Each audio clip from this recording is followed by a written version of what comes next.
Titre de l'histoire: Le dernier millésime de Céleste. L'air était doux ce soir-là en Gironde.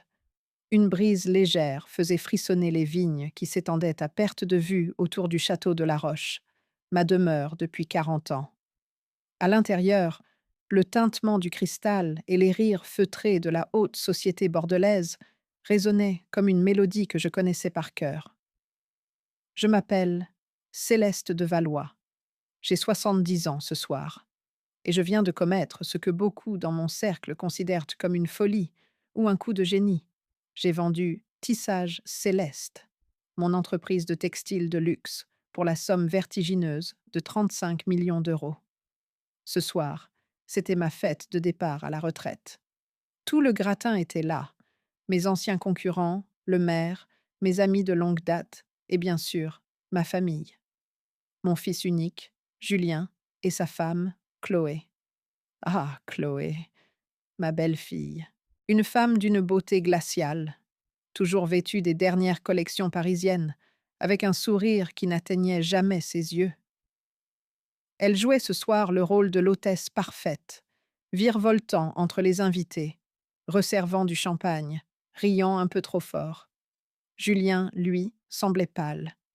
Il se tenait près de la cheminée, un verre de whisky à la main, le regard fuyant. Mon pauvre Julien. J'avais toujours su qu'il était faible, mais je ne savais pas encore à quel point.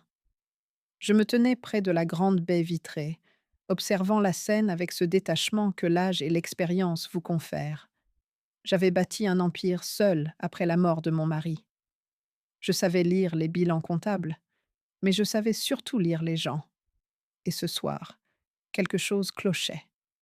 Il y avait une électricité statique dans l'air, une tension imperceptible pour les autres, mais évidente pour moi.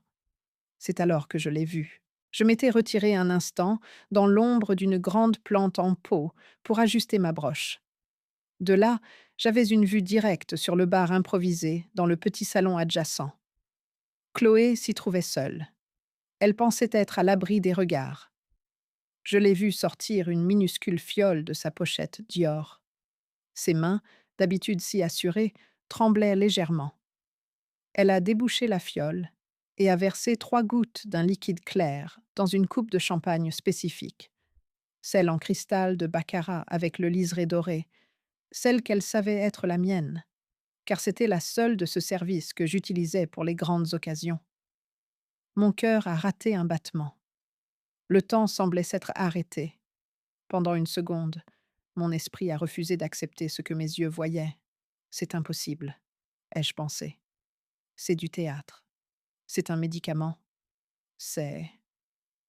Mais le regard de Chloé a croisé son reflet dans le miroir du bar, et j'y ai vu une détermination terrifiante, mêlée à une cupidité pure.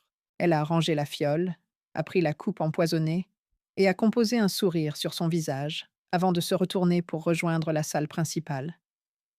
La panique m'a envahie, froide et brutale. Elle voulait me tuer. Ici, ce soir, devant tout le monde. Une crise cardiaque à 70 ans, après l'émotion de la vente de l'entreprise. Qui poserait des questions? Je devais agir. Vite. Mais je ne pouvais pas faire un scandale. Pas sans preuve. Si je l'accusais maintenant, elle dirait que c'était du sucre liquide ou des gouttes homéopathiques, et je passerais pour une vieille folle sénile. C'était peut-être même leur plan B, me faire interner. J'ai pris une grande inspiration, lissé ma robe en soie émeraude, et je suis sortie de ma cachette. J'ai intercepté le regard de Chloé alors qu'elle traversait la foule, la coupe mortelle à la main. Elle venait droit vers moi. Céleste! S'écria-t-elle avec une fausse chaleur qui me donna la nausée. Vous devez être assoiffée avec tous ces discours.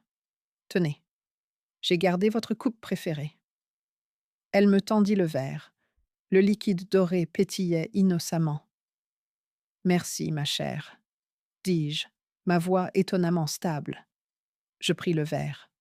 Je sentis le poids du cristal, le poids de ma mort potentielle dans ma main. Je vais juste saluer Solange avant le toast, ajoutai-je. Solange était la mère de Chloé, Une femme douce, un peu effacée, qui n'avait jamais vraiment compris l'ambition dévorante de sa fille. Elle était assise un peu plus loin, sur un fauteuil Louis XV, l'air un peu perdu, tenant une coupe de champagne identique à la mienne, mais sans le liseré doré. Je me suis dirigée vers elle, sentant le regard de Chloé me brûler le dos. Mon cerveau fonctionnait à 1000 à l'heure. Je ne pouvais pas boire ça. Je ne pouvais pas le jeter sans éveiller les soupçons. Je suis arrivée à la hauteur de Solange. Solange, ma chère amie, dis-je en me penchant vers elle. Comment allez-vous ce soir? Oh, Céleste, quelle belle soirée, répondit-elle en souriant. Mais j'ai un peu chaud. Laissez-moi vous aider, dis-je. À ce moment précis, un serveur passa avec un plateau de petits fours, trébuchant légèrement sur le tapis. Le bruit de l'argenterie qui s'entrechoque attira l'attention de tous, y compris celle de Solange et, je l'espérais, celle de Chloé qui nous observait de loin. Profitant de cette fraction de seconde de distraction générale, j'ai agi. Avec une dextérité que je ne me soupçonnais pas, j'ai posé ma coupe, celle avec le poison, sur la guéridon à côté de Solange, et j'ai pris la sienne qui était posée juste à côté. Le serveur s'excusa, le bruit cessa, et les regards revinrent vers nous. Tenez, Solange, dis-je en lui tendant la coupe, la mienne, celle avec le poison, comme si je venais de la ramasser pour elle. Buvez une gorgée, c'est un millésime exceptionnel. Il vous rafraîchira. C'était un geste terrible, un pari risqué. Mais je savais que Solange ne boirait qu'une gorgée, contrairement à moi qui étais censé porter un toast et vider mon verre. Et surtout, je devais savoir. Je devais être sûre. Solange me sourit, reconnaissante. Merci, Céleste. Vous êtes toujours si attentionnée. Elle porta la coupe à ses lèvres. Je retins mon souffle. Elle but une gorgée, puis une deuxième. C'est délicieux, dit-elle. Un peu amer, peut-être? C'est le caractère du terroir, répondis-je, le cœur battant à tout rompre. Chloé s'approcha, rayonnante, pensant que je tenais toujours le verre qu'elle m'avait donné. Maman, Céleste, il est l'heure du discours, lança-t-elle. Je levai mon verre, celui de Solange, sain et sauf. Je vis Julien nous rejoindre, la sueur perlant sur son front. Il regarda sa femme, puis moi, puis le verre dans ma main. Il savait. Mon fils savait. Je montai sur l'estrade. Tous les yeux étaient embraqués sur moi. Je voyais Chloé attendre, une anticipation morbide dans le regard. Elle attendait que je m'effondre. Mes amis, commençai-je, ma voix résonnant dans le grand salon. Merci d'être là pour célébrer la fin d'un chapitre et le début d'un nouveau. Soudain, un bruit sourd, comme un sac de terre tombant sur le parquet, interrompit mon discours. Des cris s'élevèrent du côté des fauteuils. « Maman! Maman !» hurla Chloé. Je regardais. Solange était au sol. Le bruit que fit le corps de Solange en heurtant le parquet de Versailles ne ressemblait à rien de ce que j'avais entendu auparavant. Ce n'était pas le bruit sec d'un objet qu'on laisse tomber, ni le fracas d'un verre brisé. C'était un son sourd, lourd, organique, le son d'une vie qui s'effondre. Pendant une seule seconde qui parut s'étirer en une éternité, le silence fut absolu dans le grand salon du château de la Roche. Le pianiste, un jeune virtuose que j'avais engagé pour l'ambiance, resta les mains suspendues au-dessus du clavier, figé en plein accord. Les conversations, qui bourdonnaient quelques instants plus tôt comme une ruche satisfaite, s'éteignirent instantanément, comme si quelqu'un avait coupé le son d'un téléviseur. Puis, le cri déchira l'air. « Maman !» Ce n'était pas la voix de Chloé telle que je la connaissais. Ce n'était pas cette voix mielleuse et calculée, aux inflexions parisiennes travaillées, qu'elle utilisait pour commander son petit monde. C'était un hurlement animal, viscéral, le cri d'une enfant terrifiée surgissant de la gorge d'une femme de 40 ans. La foule s'écarta comme la mer Rouge, non par respect, mais par cet instinct de recul que les humains ont face à la maladie subite ou à la mort. Je restai sur l'estrade un instant de plus, ma main serrée sur le pied de ma coupe de champagne. La coupe saine, celle qui aurait dû être la mienne, mais qui contenait désormais ma survie. De là-haut, je voyais tout. J'étais le général sur sa colline, observant le champ de bataille où l'ennemi venait de se tirer une balle dans le pied. Solange gisait sur le tapis persan aux motifs complexes, une tache sombre et discordante au milieu de l'élégance de la soirée. Ses membres étaient agités de spasmes incontrôlables, des soubresauts violents qui faisaient claquer ses talons contre le bois ciré. Je descendis les 3 marches de l'estrade. Mes jambes ne tremblaient pas. C'était étrange, cette froideur qui m'habitait. J'aurais dû être paniqué, ou du moins horrifié. Mais mon esprit, forgé par 40 années de négociations impitoyables et de crises industrielles, s'était mis en mode gestion de crise. J'analysais, je calculais. Je m'approchais du cercle formé par les invités. Chloé s'était jetée au sol, sans se soucier de sa robe de cocktail en soie sauvage, qui valait 3 mois du salaire d'un ouvrier.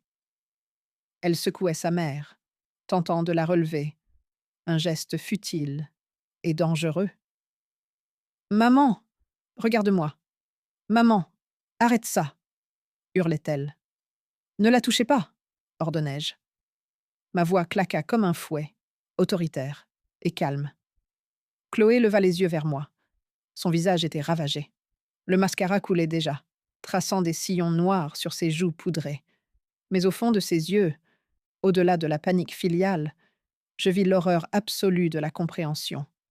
Elle savait. Elle regarda le verre renversé à côté de la main inerte de sa mère. Quelques gouttes de champagne moussaient encore sur le tapis. Puis, son regard remonta vers moi, vers ma main, vers le verre que je tenais toujours. Elle reconnut la gravure, l'absence du liseré doré. Pendant une fraction de seconde, le temps se suspendit entre nous deux. Dans ce regard échangé, tout fut dit. C'était pour toi. Tu as échangé les verres. Tu as tué ma mère avec mon arme. Je ne sciais pas.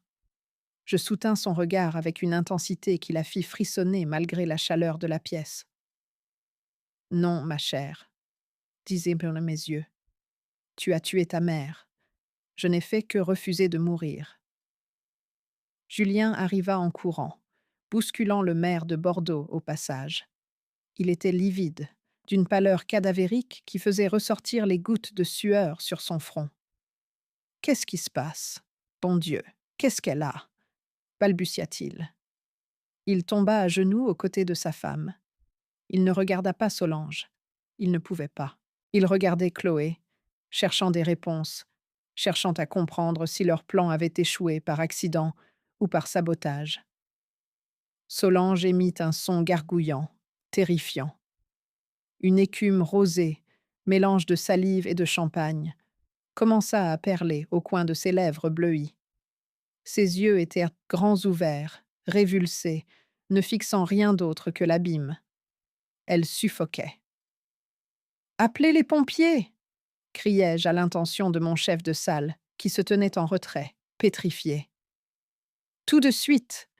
Dites que c'est une urgence vitale, arrêt respiratoire probable. » Je m'agenouillai de l'autre côté du corps, faisant face à Chloé et Julien.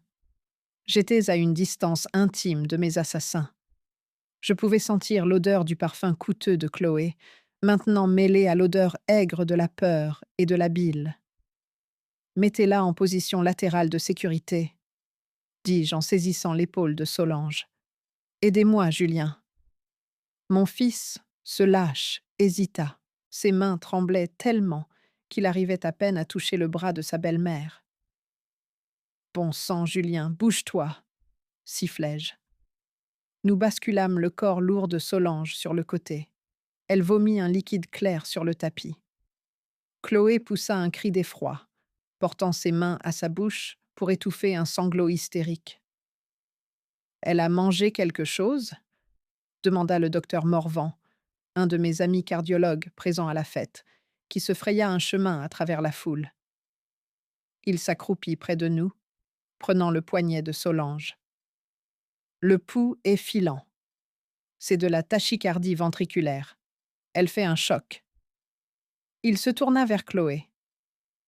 Chloé, est-ce qu'elle prend des médicaments?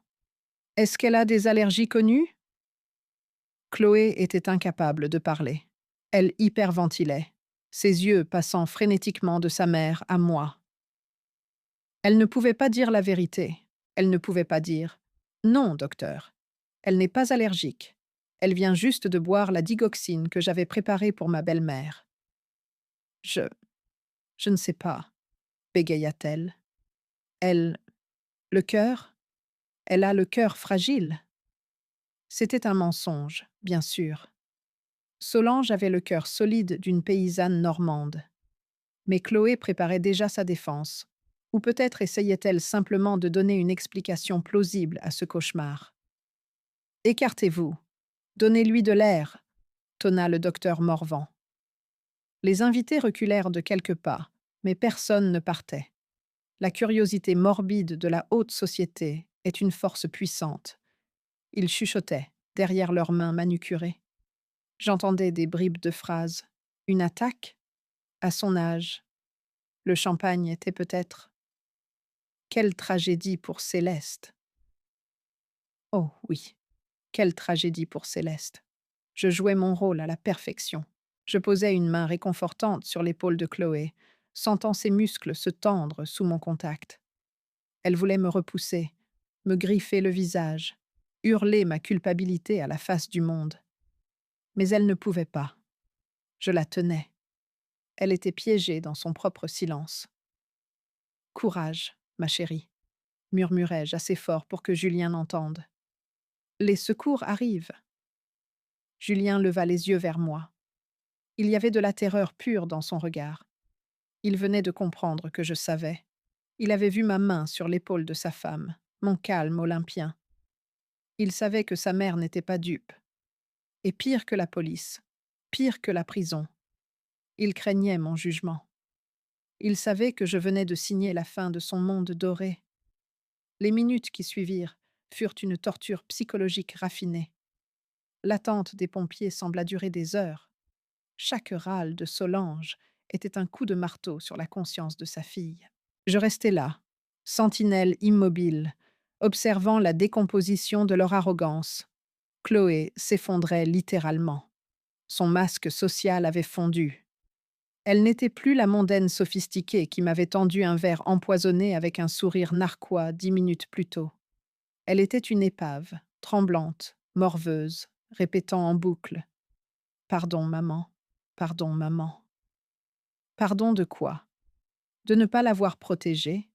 Ou pardon de l'avoir sacrifiée par incompétence? Les sirènes retentirent enfin dans l'allée du château, leur lumière bleue balayant les murs du salon à travers les hautes fenêtres, donnant à la scène un aspect irréel, stroboscopique. Les pompiers entrèrent, efficaces, bruyants, brisant l'atmosphère feutrée avec leur équipement lourd et leurs bottes sales. Ils prirent le relais du docteur Morvan. Oxygène, moniteur cardiaque, perfusion. Le salon se transforma en salle d'urgence. On l'emmène, annonça le chef d'équipe.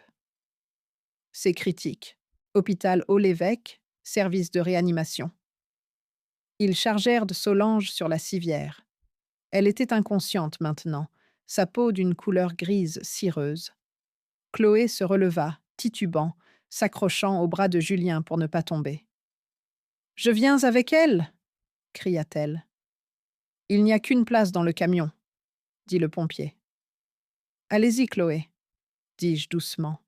« Julien va te suivre en voiture. » Chloé se tourna vers moi une dernière fois avant de suivre la civière. La haine qui émanait d'elle était presque palpable, une chaleur physique. Si les regards pouvaient tuer, je serais morte une seconde fois ce soir-là. « C'est de ta faute, » murmura-t-elle, si bas que seuls Julien et moi pûmes l'entendre. Je me penchai vers elle, mon visage tout proche du sien, et je murmurai en retour, avec une douceur glaciale. Non, Chloé, c'est ton verre, c'est ton vin, c'est ton œuvre. Elle eut un mouvement de recul, comme si je l'avais frappée, puis elle tourna les talons et courut après les pompiers. Julien restait planté là, perdu. Julien, dis-je, reprenant ma voix de mère commandant, va chercher la voiture. Ta femme a besoin de toi. Maman, je... Il essaya de parler, mais les mots restèrent coincés dans sa gorge. Pas maintenant, Julien, le coupai-je. Va. Il partit en courant, fuyant la scène de crime, fuyant ma présence. Une fois la porte refermée sur le tumulte, un silence étrange retomba sur le salon. Les invités me regardaient, attendant une réaction, un effondrement, des larmes. Je me redressai, lissant un pli imaginaire sur ma robe. Mes amis, dis-je d'une voix claire qui portait jusqu'au fond de la salle. Je suis désolée que la soirée se termine ainsi. La mère de Chloé a eu un malaise grave. Je vous prie de nous excuser. La fête est terminée. Il y eut un murmure d'approbation compatissante. Les gens commencèrent à récupérer leurs manteaux, venant me présenter leurs condoléances anticipées, me serrant les mains, me disant combien j'étais courageuse. Oh, ma pauvre Céleste, quelle horreur! Tenez-nous au courant. Vous avez gardé un sang-froid admirable. Si seulement il savait. Je restais debout à l'entrée, serrant des mains, acceptant des bises, jouant la comédie, jusqu'à ce que le dernier véhicule ait crissé sur les graviers de l'allée. Enfin seul. Le personnel commençait déjà à débarrasser, ramassant les verres vides, les serviettes froissées. Je leur fis signe d'arrêter. Laissez tout, dis-je. Allez vous coucher. Vous finirez demain. Ils disparurent, soulagés d'échapper à l'ambiance morbide. Je retournai dans le salon vide. L'odeur du vomi avait été nettoyée sommairement, mais une odeur âcre persistait. Je regardais l'endroit exact où Solange était tombée. Puis, je me tournai vers la plante verte, un grand ficus dans le coin de la pièce. Ma coupe de champagne, celle que j'avais failli boire, celle destinée à m'arrêter le cœur, était toujours posée sur la table basse, là où je l'avais laissée en me précipitant vers Solange. Personne n'y avait touché dans la panique. Je la pris délicatement par le pied, utilisant une serviette en papier pour ne pas laisser mes empreintes, même si cela n'avait probablement aucune importance légale à ce stade. Je regardais le liquide doré. La mort, dissoute dans du grand cru. Je m'approchai du ficus et versai le contenu dans la terre. Santé, murmurai-je dans le vide du château. Mes mains commencèrent enfin à trembler. La réalité me rattrapait. Mon fils et sa femme avaient essayé de me tuer. Pas dans un film, pas dans un roman policier. Ici, ce soir. Je me laissai tomber dans un fauteuil, épuisée, vidée, mais vivante. Mon regard se posa sur mon reflet dans la grande vitre noire de la baie vitrée. Une vieille dame, en robe émeraude, seule dans un château trop grand. Ils pensaient que j'étais une proie facile, une vieille femme riche et inutile dont on pouvait disposer pour accélérer l'héritage. Ils avaient oublié comment j'avais gagné cet argent. Ils avaient oublié que pour survivre dans le monde des affaires pendant 40 ans, il fallait être plus qu'intelligente. Il fallait être impitoyable. Je regardais ma montre. Il était minuit passé. La nuit ne faisait que commencer. Je ne pouvais pas dormir. Si je fermais les yeux, je reverrais le visage de Solange se tordant de douleur. Et je savais que si je n'agissais pas maintenant, immédiatement, Chloé reviendrait. Elle reviendrait avec une autre fiole, un autre plan, une autre méthode. Un accident de voiture? Une chute dans les escaliers? Un oreiller sur le visage pendant mon sommeil? Non, c'était eux ou moi. Et j'avais décidé de vivre. Je me levai, la détermination remplaçant la peur. Je me dirigeais vers le grand escalier de marbre. Direction? Mon bureau. J'avais des comptes à vérifier, des mots de passe à craquer. et une guerre à préparer. Ce soir, Céleste de Valois ne prenait pas sa retraite. Elle entrait en résistance. Le château de la Roche, une fois vidé de ses invités et de son personnel, devint un mausolée. Le silence qui suivit le tumulte de la soirée n'était pas apaisant. Il était oppressant, lourd de menaces non dites. Chaque craquement du vieux parquet, chaque sifflement du vent dans les cheminées semblait être un avertissement. Je ne suis pas allée me coucher. L'idée même de fermer les yeux, de m'allonger dans le noir, vulnérable, m'était insupportable. L'adrénaline, cette vieille amie qui m'avait tenue debout durant tant de conseils d'administration houleux, coulait dans mes veines, froide et électrique. Je montais le grand escalier en colimaçon vers l'aile ouest, celle qui abritait mes appartements privés et mon bureau.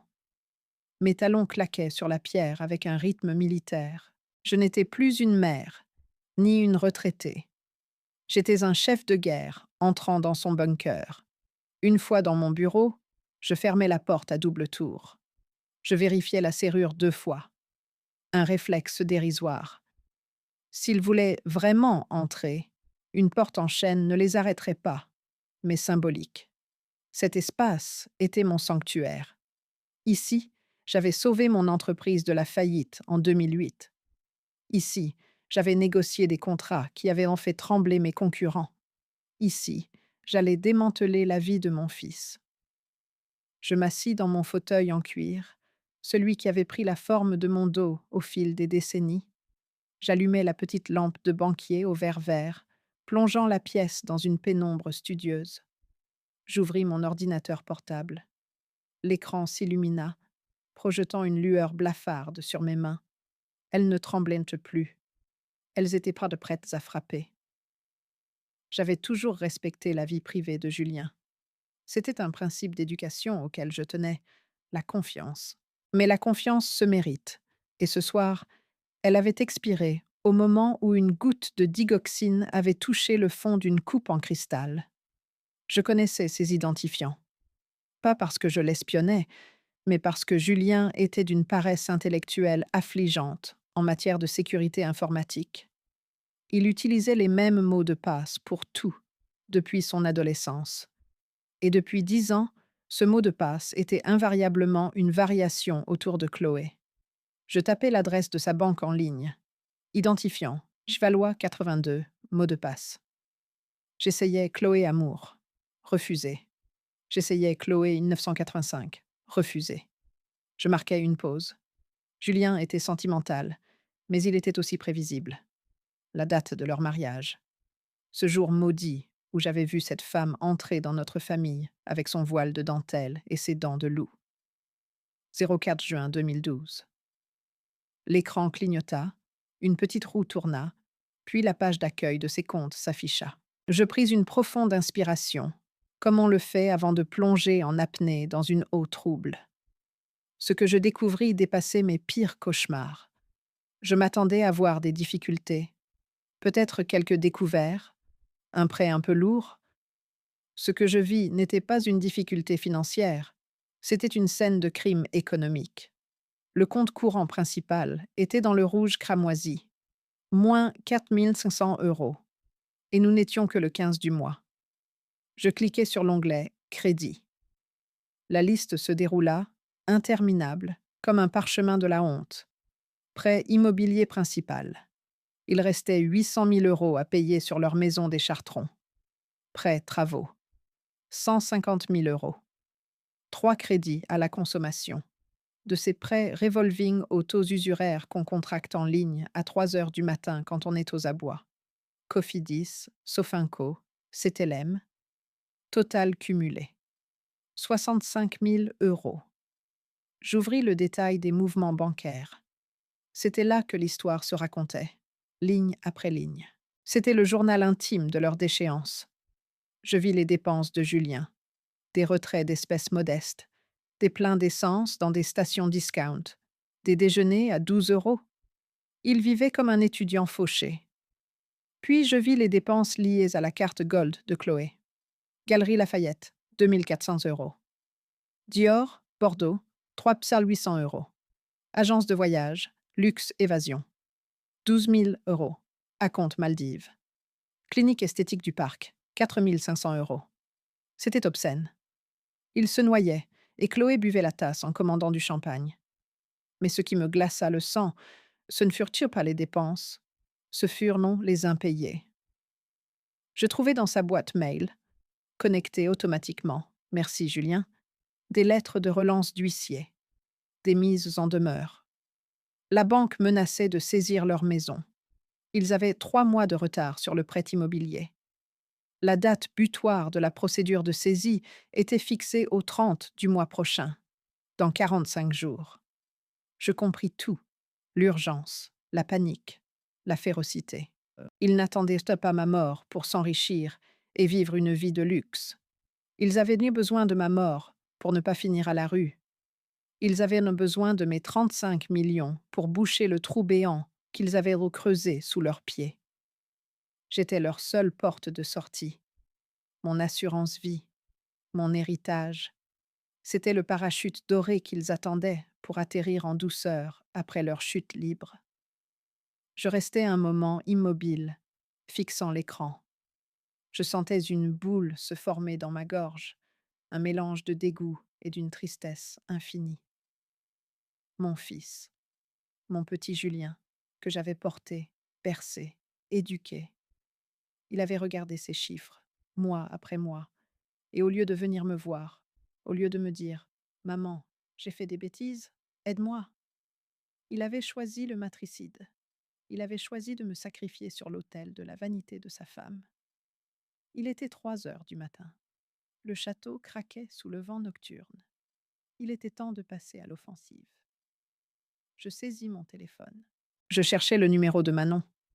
Manon était une ancienne flic de la brigade financière, reconvertie dans le privé. Une femme dure, sans illusion, avec qui j'avais travaillé lors d'une tentative d'espionnage industriel chez Tissage Céleste, il y a 10 ans. Elle ne dormait jamais vraiment. Elle décrocha à la 3e sonnerie. Sa voix était rauque, tabagique. « Céleste, il est 3 heures du matin. Soit tu es morte, soit tu as tué quelqu'un. On a essayé de me tuer, Manon, ce soir, à ma fête. » Un silence à l'autre bout du fil, puis le bruit d'un briquet. « Raconte. » Je lui exposai les faits. La fiole, le regard de Chloé, l'échange des verres, la chute de Solange. Je lui parlais des comptes bancaires, de la dette, de l'urgence financière. Je fus clinique, précise, factuelle. Je ne pleurais pas. C'est du propre, lâcha Manon.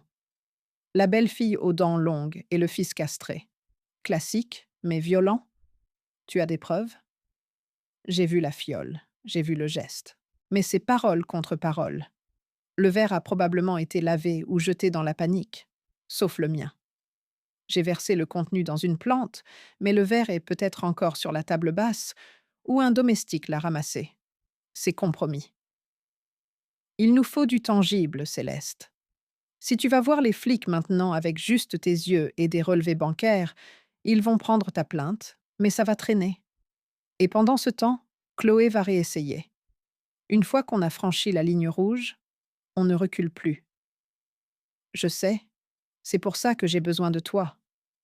Dis-moi. Premièrement, je veux une surveillance 24/24 sur eux. Je veux savoir qui ils voient, ce qu'ils disent. Surtout Chloé. Si elle a acheté du poison, elle a laissé une trace. Internet, un fournisseur, un jardinier complaisant. Fouille ses poubelles numériques. Considère que c'est fait. Deuxièmement, c'est le plus délicat. Solange est à l'hôpital Haut-l'Évêque. Service réanimation, je veux savoir ce qu'elle a dans le sang. Les médecins vont chercher des causes naturelles. AVC, infarctus, allergie aux crustacés. Ils ne chercheront pas un poison spécifique s'ils n'ont pas de raison de le faire. Et Chloé va tout faire pour que ça reste une allergie. Tu veux que je récupère le dossier médical? Je veux mieux que ça. Tu as toujours tes entrées à la morgue et au labo? J'ai des amis partout, Céleste. Débrouille-toi pour qu'un échantillon de sang ou de contenu gastrique de Solange soit testé pour des toxines végétales.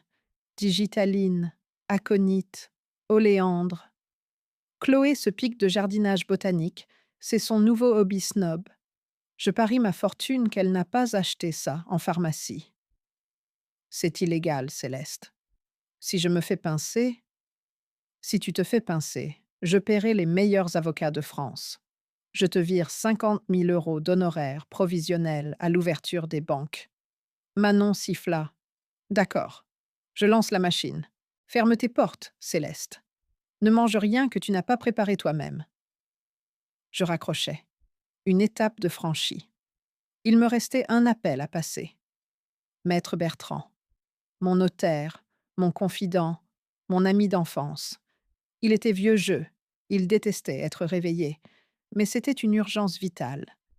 Il répondit d'une voix pâteuse, grognon. Céleste? Mais enfin. Écoute-moi attentivement, Jean-Pierre. Je suis très sérieuse. Ma vie est en danger. Le changement de ton le réveilla instantanément. Que se passe-t-il? Je ne peux pas tout te dire au téléphone, mais je dois modifier mes dispositions testamentaires, immédiatement, dès l'ouverture de ton étude. On avait tout réglé la semaine dernière. Céleste. La vente de l'entreprise, le trust pour Julien. Le trust pour Julien est annulé. Tout est annulé. Je veux verrouiller chaque centime. Je veux créer une structure de protection juridique immédiate. Ils vont essayer de me faire passer pour incapable, Jean-Pierre. Ils vont dire que je suis vieille, que je perds la tête, que la vente de l'entreprise m'a déstabilisée. Ils vont demander une mise sous tutelle. Qui? Julien? Sa voix tremblait d'incrédulité. Julien et sa sorcière. Je veux que tu prépares un mandat de protection future, mais pas celui qu'ils vont me proposer. Je veux désigner un mandataire extérieur. Toi, ou un cabinet professionnel. Et je veux que tu prépares une clause d'indignité successorale. Si je meurs de cause non naturelle, je veux que l'enquête soit financée par ma succession et que, s'ils sont impliqués, ils ne touchent pas un bouton de culotte. Il y eut un long silence au bout du fil. Je sentais le poids de sa tristesse. Il avait vu Julien grandir. Il lui avait offert son premier vélo. Mon Dieu céleste! À ce point? À ce point. Prépare les papiers. Je serai là à 9 heures. Je reposai le téléphone. Le silence revint dans le bureau, mais il était différent maintenant. Ce n'était plus le silence de la peur, c'était celui de la stratégie. Je me levai et marchai jusqu'à la fenêtre. L'aube commençait à pointer à l'est, teintant le ciel d'un gris métallique au-dessus des vignes. Mes vignes. J'avais passé ma vie à construire, à tisser des liens, à créer de la valeur, à protéger ma famille. Cette nuit, j'avais dû apprendre à détruire. Je regardais mon reflet dans la vitre. J'avais l'air fatigué. Mes traits étaient tirés, mes yeux cernés. Je faisais mes 70 ans. C'était parfait. C'était exactement ce qu'ils avaient besoin de voir. Ils avaient besoin de voir une vieille dame ébranlée par le drame de la veille. Une mère inquiète, vulnérable, mûre pour la cueillette. S'ils voulaient en jouer au loup déguisé en grand-mère, ils allaient être servis. Mais ils avaient oublié que dans ce conte-là, le chaperon rouge avait vendu son entreprise pour 35 millions et savait chasser. Je descendis à la cuisine. Je me fis un café fort. J'entendis les premiers bruits du personnel qui arrivait par l'entrée de service. La vie normale reprenait son cours, indifférente au drame qui se jouait. Je pris ma tasse et m'assis dans le petit salon d'été, face au jardin d'hiver de Chloé. Je voyais ces plantes exotiques à travers la vitre, ces digitales pourpres, magnifiques et mortelles, se balancer doucement dans le courant d'air. Très bien, Chloé, murmurai-je en portant la tasse à mes lèvres. Tu as tiré la première. À mon tour. J'attendis que le soleil se lève complètement. La journée allait être longue. Ils allaient venir avec leur faux sourire et leurs brochures de maisons de retraite. J'étais prête. 3 jours. Il avait fallu 3 jours exactement pour que les vautours cessent de planer en cercle et décident de piquer vers la carcasse. Durant ces 72 heures, le château de la Roche avait été plongé dans une atmosphère de fausse quiétude. J'avais donné congé au personnel de maison, prétextant un besoin de solitude pour me remettre de mes émotions. En réalité, je ne voulais pas de témoins. Et surtout, je ne voulais personne qui puisse ouvrir la porte à l'improviste. Je vivais recluse, ne communiquant qu'avec Manon, ma détective, et maître Bertrand, mon notaire, via des lignes sécurisées. Solange était sortie des soins intensifs. Elle était faible, confuse, mais vivante. Chloé avait réussi le tour de force de faire passer l'incident pour une réaction allergique foudroyante à un composant rare de fruits de mer. Elle avait étouffé l'affaire auprès de l'administration hospitalière avec l'efficacité d'une attachée de presse de crise. Pas de police, pas de vague, pour l'instant. Ce matin-là, le ciel de Gironde était bas, lourd de nuages gris qui menaçaient d'éclater, une météo en parfaite adéquation avec la scène qui allait se jouer. J'avais préparé le terrain. J'avais troqué mes tenues de femme d'affaires impeccables pour un gilet en laine un peu trop grand et une jupe terne.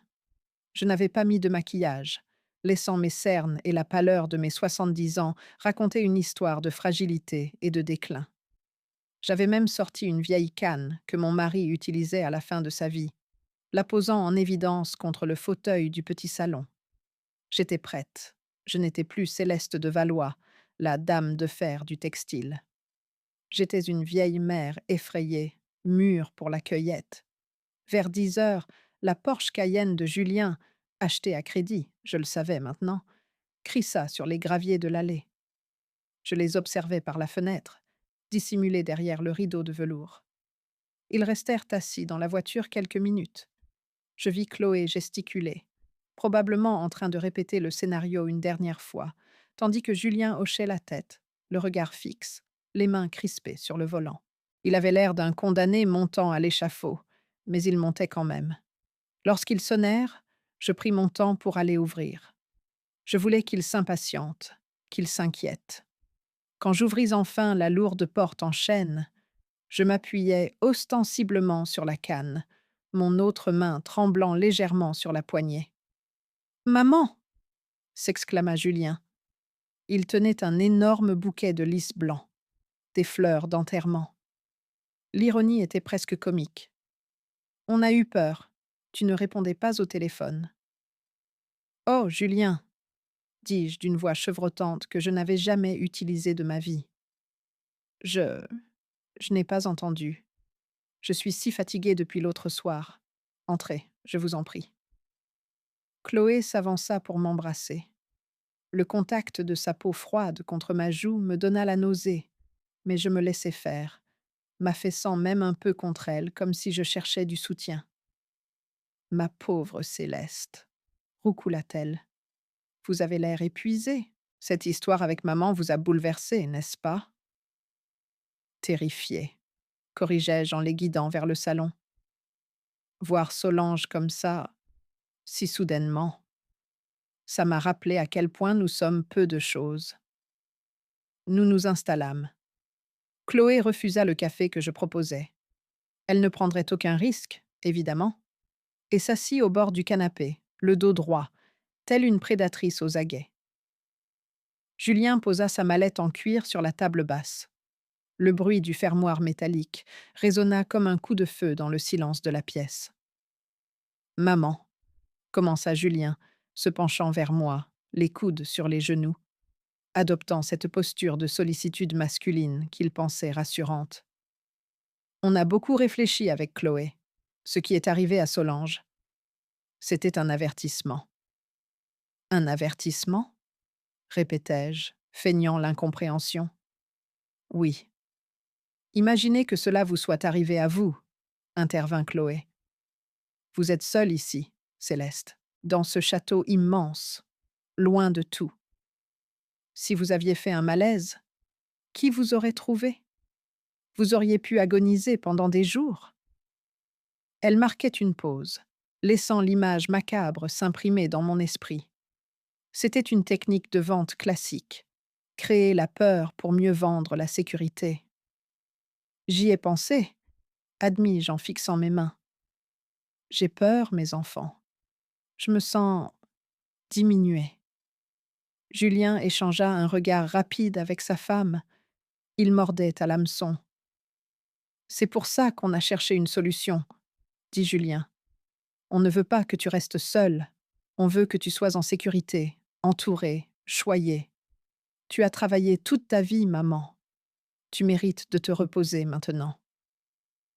Chloé plongea la main dans son sac Hermès et en sortit une brochure luxueuse, sur papier glacé, épais. Elle me la tendit comme on offre un trésor. Regardez, Céleste. Les jardins de l'Aube. C'est à 30 minutes d'ici. Ce n'est pas une maison de retraite. C'est une résidence senior de très grand standing. C'est comme un hôtel 5 étoiles, mais avec des médecins sur place 24h/24. Je pris la brochure. La couverture montrait un couple de personnes âgées aux dents trop blanches, riant devant un coucher de soleil artificiel. À l'intérieur, c'était un catalogue de la fin de vie dorée. Suite, royal, spa, atelier de peinture sur soie, restaurant gastronomique, mixé sans doute. Le prix n'était pas affiché, bien sûr, mais je connaissais la réputation de l'endroit. C'était un mouroir de luxe pour la bourgeoisie bordelaise, un endroit où l'on parquait les vieux parents riches pour qu'ils meurent discrètement, sans entacher le décor familial. C'est très beau, murmurai-je. Il y a une suite disponible, pressa Chloé, avec vue sur le parc. Mais il faut se décider vite. Il y a une liste d'attente énorme. Nous avons usé de quelques relations pour bloquer l'option. Je levai les yeux vers elle. Mais ma maison? Mes affaires? On s'occupera de tout, assura Julien, un peu trop vite. On ne vendra rien pour l'instant si tu ne veux pas. Mais tu seras tellement mieux là-bas. Plus de soucis de toiture, de jardinier, de personnel. Juste toi et ta tranquillité. Je laissai tomber la brochure sur mes genoux, le regard perdu dans le vide. Je jouais l'hésitation, le déchirement. Je ne sais pas. C'est un si grand changement. Et puis, gérer tout ça. L'argent, les papiers. Je me sens si confuse ces derniers temps. J'oublie des choses. C'était le signal qu'ils attendaient. J'avais prononcé le mot magique, confuse. Julien ouvrit sa mallette. Il en sortit un dossier bleu, épais. Ses mains étaient moites. Je pouvais sentir son anxiété à travers la pièce. Il savait que ce qu'il s'apprêtait à faire était une trahison, mais la dette de 4 millions d'euros qui pesait sur ses épaules étouffait sa conscience. Justement, maman, dit-il d'une voix qui se voulait douce, mais qui craquait légèrement. On a pensé à ça aussi, pour t'éviter tout ce stress administratif. Il posa le dossier devant moi. C'est un mandat de protection future, expliqua Chloé. C'est très simple, Céleste. C'est un document qui permet à Julien, ton fils unique, de gérer tes affaires courantes à ta place. Tes comptes, tes factures, tes placements. Comme ça, tu n'as plus à t'inquiéter de rien. Tu signes et Julien s'occupe de tout. Je regardais le document. C'était bien plus qu'une gestion des affaires courantes. J'avais l'habitude de lire les contrats en diagonale et de repérer les clauses abusives en quelques secondes. Ce mandat était une abdication totale. Il donnait à Julien les pleins pouvoirs sur l'ensemble de mon patrimoine, immobilier et financier, avec effet immédiat dès la constatation médicale d'une altération de mes facultés.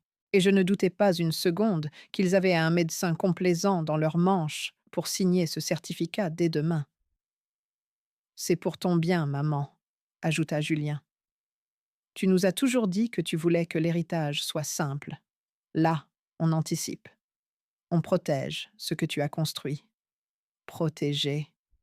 Ils allaient siphonner mes comptes pour payer leurs dettes, vendre le château et me laisser pourrir au jardin de l'Aube avec l'argent de poche qu'ils voudraient bien m'allouer. C'était un coup d'État, propre, net, sans bavure. J'ai tendu la main vers le stylo que Julien me présentait. Ma main tremblait, cette fois pour de vrai, tant la rage me consumait. Il me prenait pour une imbécile. Il pensait que parce que j'avais 70 ans, mon cerveau s'était liquéfié. Je touchais le papier du bout des doigts. Oh, Julien, soupirai-je, tu es un si bon fils, toujours à t'inquiéter pour moi. Je vis Chloé retenir son souffle. Ses yeux brillaient d'une avidité répugnante. Elle calculait déjà. 35 millions, moins leurs dettes. Il leur resterait 31 millions pour jouer au châtelain. Je rapprochai le stylo du papier, puis je m'arrêtai. Mais, dis-je. Mais quoi? Demanda Chloé, sa voix montant d'un demi-octave dans l'impatience. C'est une décision importante, dis-je en reposant le stylo. Je ne peux pas signer ça comme ça sur un coin de table. Il faut que je lise tout. Je suis vieille, mais chérie, je lis lentement. Et mes lunettes? Où ai-je mis mes lunettes? Je commençai à fouiller dans les coussins du canapé, jouant la vieille dame désorientée à la perfection. Julien semblait désemparé.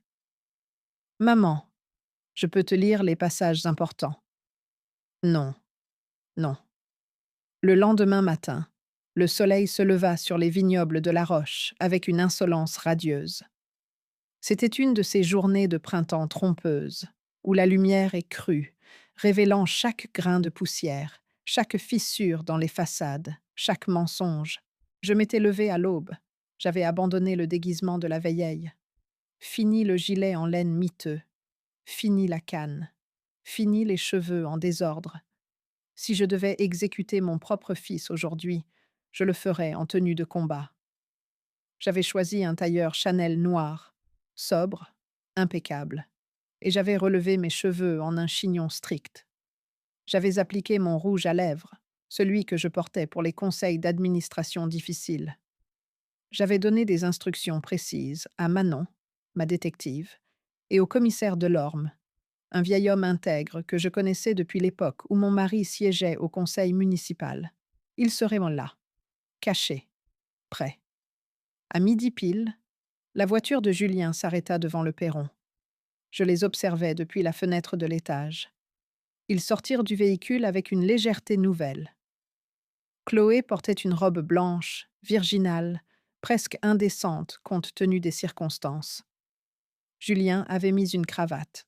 Ils avaient l'air de se rendre à un mariage ou à une signature de contrat très lucratif, ce qui, dans leur esprit, revenait au même. Je descendis les attendre dans le grand hall. Lorsque Julien me vit, il marqua un temps d'arrêt. Il s'attendait à retrouver la vieille femme brisée de la veille. À la place, il trouvait la PDG qu'il avait toujours crainte.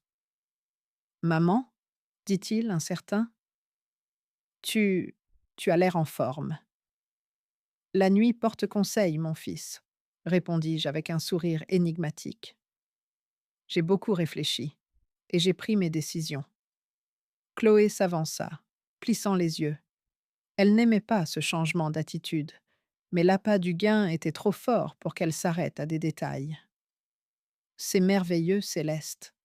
s'exclama-t-elle. « Vous avez bonne mine. Le soulagement, sans doute, de savoir que tout va être pris en charge. » « Sans doute, » dis-je. « Passons à table. Nous parlerons affaires après le café. C'est une règle de la maison, vous le savez. » Le déjeuner fut une épreuve d'endurance. J'avais fait dresser la table dans la grande salle à manger d'apparat, celle avec les boiseries sombres et le lustre en cristal gigantesque. Nous étions 3 autour d'une table prévue pour 20. L'espace vide autour de nous semblait amplifier chaque bruit. Le tintement des couverts en argent, le bruit de la déglutition difficile de Julien, le rire cristallin et faux de Chloé. J'avais fait servir un homard thermidor. C'était le plat préféré de mon défunt mari. Julien le savait. Il mangeait à peine, poussant la chair du crustacé dans son assiette. Chloé, en revanche, mangeait avec appétit, parlant de l'avenir. « J'ai appelé les jardins de l'Aube ce matin. babillait-elle entre deux bouchées. Ils sont ravis de vous accueillir, Céleste. Ils ont dit qu'ils pourraient Mochi à même redécorer votre suite avec vos propres meubles si vous le souhaitez. Ce serait moins dépaysant. C'est très aimable, répondis-je en sirotant mon eau. Et comment va Solange? La question tomba comme un pavé dans la mare. Chloé se figea, sa fourchette à mi-chemin de sa bouche. Maman? Oh, elle va mieux. Elle est toujours un peu confuse, mais les médecins sont confiants. C'est étrange, cette réaction allergique, insistai-je, la fixant droit dans les yeux. Solange a toujours mangé de tout. Je me souviens d'un plateau de fruits de mer que nous avions partagé à Arcachon il y a 10 ans. Les allergies peuvent se déclarer n'importe quand, coupa sèchement Julien. Il transpirait. On peut parler d'autre chose? C'est mauvais pour la digestion. Tu as raison, Julien. Parlons de l'avenir. Une fois le repas terminé, je fis signe au personnel de se retirer et de fermer les grandes portes doubles. Nous étions seuls. L'atmosphère changea instantanément. Elle devint lourde, électrique. Julien ne perdit pas de temps.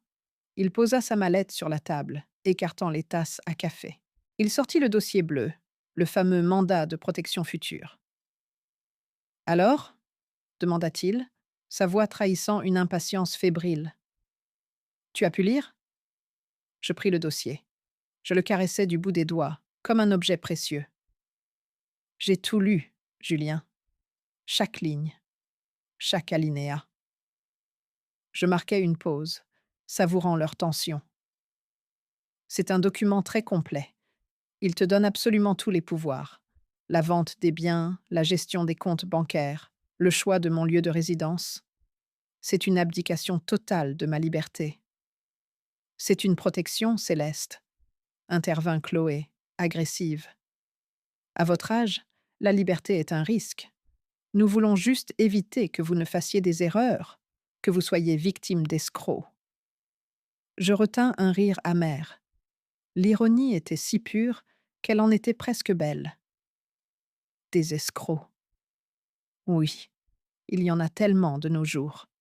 Des gens qui vous sourient par devant et vous poignardent par derrière pour quelques millions. Julien blanchit. Avait-il compris le sous-entendu? Non, il était trop focalisé sur la signature. Alors, tu es d'accord? Pressa-t-il.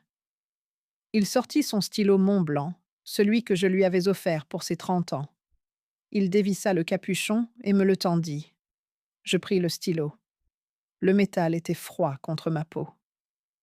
Vous savez, commençai-je d'une voix douce, presque mélancolique.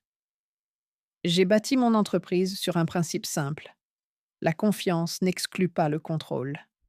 Avant de signer un contrat, je vérifie toujours les antécédents de mes partenaires.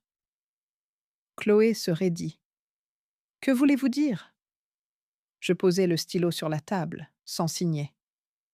Je veux dire que j'ai trouvé votre proposition très opportune, juste après la vente de mon entreprise, juste après l'accident de Solange. Alors, j'ai fait quelques vérifications. Je vis la pomme d'Adam de Julien faire un bond dans sa gorge. Des vérifications? Croassa-t-il. Oh, 3 fois rien. J'ai regardé vos comptes, Julien. Le silence qui suivit fut absolu. Chloé cessa de respirer. Julien ouvrit la bouche, mais aucun son ne sortit. 4 millions de dettes, continuai-je, égrenant les chiffres comme une sentence. Des hypothèques, des crédits revolving, des impayés. Vous êtes en faillite personnelle, mes enfants. Vous n'avez pas un centime. Cette maison de retraite, ce mandat, ce n'est pas pour me protéger. C'est pour vous sauver la peau. Chloé se leva d'un bond, renversant sa chaise. C'est faux. C'est n'importe quoi. Qui vous a dit ça? Vous nous espionnez? Assieds-toi, Chloé, dis-je calmement. Je n'ai pas fini. Je ne resterai pas une seconde de plus pour me faire insulter. Julien, on part. On reviendra quand elle sera calmée. Elle attrapa le bras de Julien, mais il ne bougea pas. Il était pétrifié, cloué sur sa chaise par la honte et la terreur. Maman, je peux t'expliquer. On a eu des difficultés, pleurnicha-t-il. Ah, des difficultés? Ma voix monta, tranchante comme une lame. Tu appelles ça des difficultés? J'appelle ça de la cupidité et de l'incompétence. Mais ce n'est pas le pire, Julien. L'argent, je peux le pardonner. J'aurais pu éponger vos dettes si vous étiez venu me voir, honnêtement. Mais vous avez choisi une autre voie. Je plongeai ma main dans mon sac posé à mes pieds. Chloé recula d'un pas, comme si je sortais une arme. Je sortis une feuille de papier pliée. Le rapport de toxicologie de l'hôpital Haut-l'Évêque, annonçai-je, concernant Solange Dubreuil. Le visage de Chloé devint un masque de cire.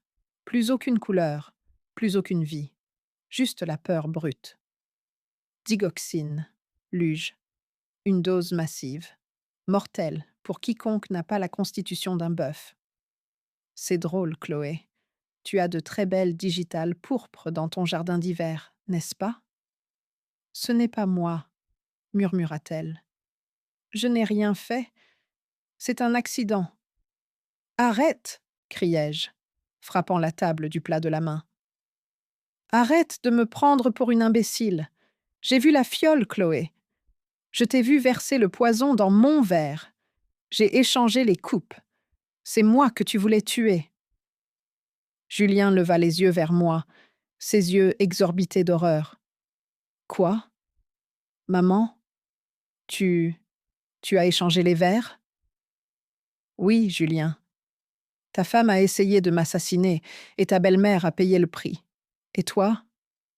Toi, tu savais qu'elle préparait quelque chose, n'est-ce pas? Tu ne savais peut-être pas comment, mais tu savais qu'il fallait que je disparaisse. Non, jamais, hurla-t-il. C'est assez, dis-je en me levant. Je lissai ma jupe. Je me sentais immense, puissante et terriblement triste. Je vous avais dit que je ne signerais pas sans témoin. Chloé regarda autour d'elle, frénétique. Des témoins? Il n'y a personne.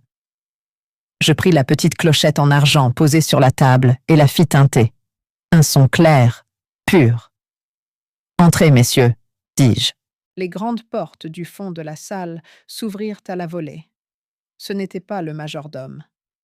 Le commissaire Delorme entra le premier, son visage grave, suivi de 2 officiers de gendarmerie en uniforme et d'un inspecteur en civil. L'air quitta la pièce. Chloé émit un petit couinement, comme un animal piégé. Julien se prit la tête dans les mains et commença à sangloter. Le piège venait de se refermer.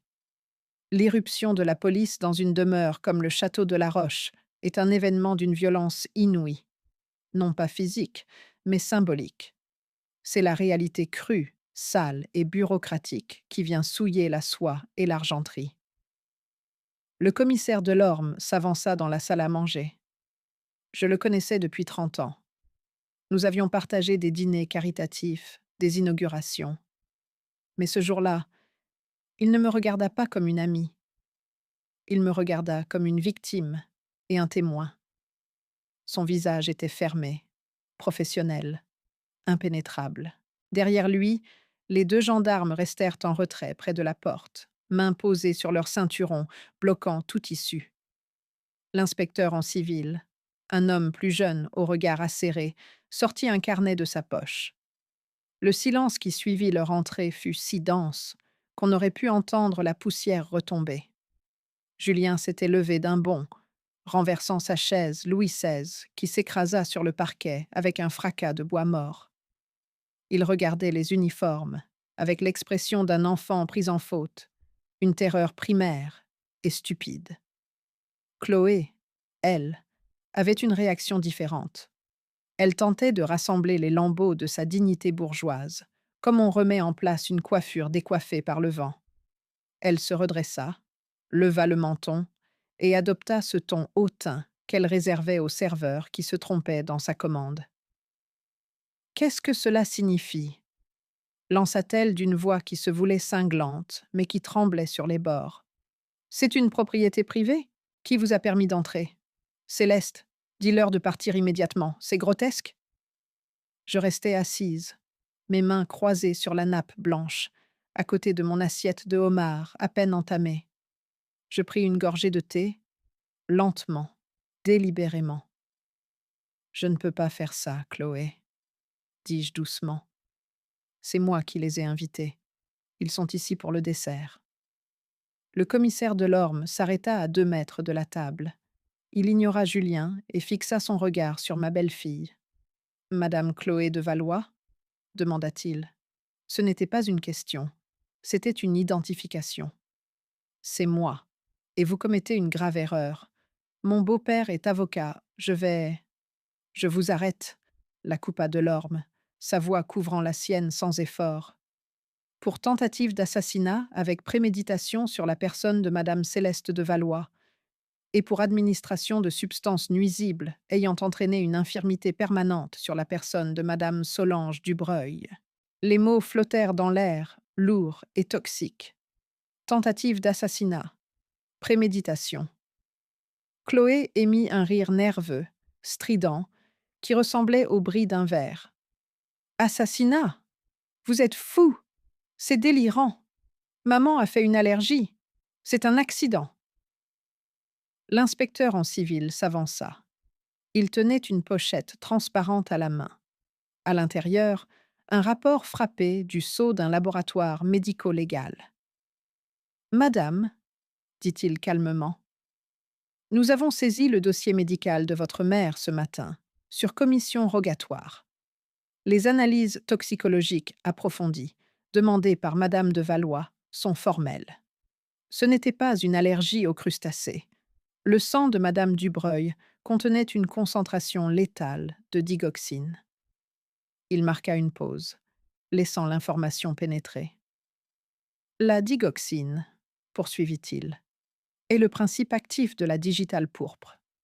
Nous avons envoyé une équipe chez vous ce matin, madame, pendant que vous étiez ici à déjeuner. Vos jardiniers nous ont confirmé que vous entreteniez une collection de digitales dans votre serre privée. Nous avons trouvé, dans votre atelier de jardinage, un pilon et du matériel de filtration portant des traces de la même substance. » Chloé devint grise. Sa bouche s'ouvrait et se fermait comme celle d'un poisson hors de l'eau. Ses mains agrippaient le dossier de sa chaise si fort que ses jointures étaient hantes et blanches. « C'est pour les pucerons, bafouilla-t-elle. C'est un insecticide naturel. Un insecticide que vous avez transporté dans votre sac à main lors de la soirée de samedi, intervint Delorme. Nous avons des témoignages, et nous avons le verre. C'était un bluff partiel. Je n'avais pas gardé le verre de Solange, et j'avais vidé le mien. Mais Chloé ne pouvait pas le savoir. La panique lui brouillait l'esprit. Elle se tourna vers Julien, cherchant un allié, un complice, n'importe quoi. « Julien, dis quelque chose. Dis-leur que c'est n'importe quoi. » Mais Julien était figé, le regard fixé sur le rapport de police. Il semblait lutter pour comprendre, pour assembler les pièces du puzzle. « La digitale, murmura-t-il. Tu m'avais dit que tu faisais des tisanes pour dormir. Tu passais des heures dans cette serre. »« Julien, tais-toi » hurla-t-elle. « Mais ce n'est pas tout, » reprit le commissaire Delorme. Il se tourna vers Julien cette fois. « Monsieur de Valois, étiez-vous au courant des dispositions financières prises par votre épouse récemment ?» Julien leva des yeux hagards. « Financières ? On a des dettes, tout le monde le sait maintenant. »« Je ne parle pas de dettes, » dit Delorme.